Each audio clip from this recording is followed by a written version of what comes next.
one thing that I've noticed, right, in this space where we're talking about erasing the categories of race, and not only the categories, but the language, the way we communicate about it, just to completely annihilate this concepts on an individual basis to then catalyze a societal change. Is that kind of an accurate way of describing the methodology here? I think it's part of it. I think what people miss too often when they talk about the systemic nature of racism is the fact that belief systems, knowledge systems, is also what allows something like racism to be systemic, and it is a system. So we cannot take the individual out of the system that we're analyzing or talking about and trying to improve.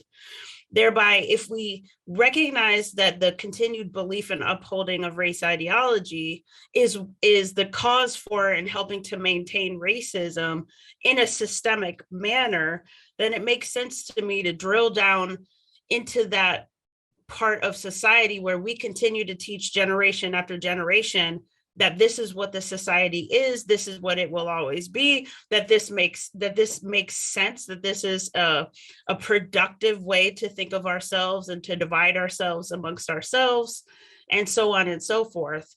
And if we could get to that place, and if we could stop teaching our children to do the same things that we've been taught ourselves, and that we've probably been taught by our parents and our grandparents and so on, then we can start to change truly the fabric of the system that many of us say that we want to have some sort of meaningful impact on. And I'll say part of that work too necessitates the fact that in order to change the system outside of knowledge, outside of belief systems, outside of the individual, indeed, we have to be very clear-eyed about what racism is, what it isn't, how it has material impacts on people. And we shouldn't overlook the fact that racism impacts people on an individual level as well as on a systemic level. It impacts people's psychological well-being and wellness. It impacts people's psyches. And to the extent that we continue to do anti-racism in the ways that we have, then people will still continue to adopt and inherit those kinds of traumas that we could just as easily begin to address now, as we also address the more systemic whole society impacts of racism.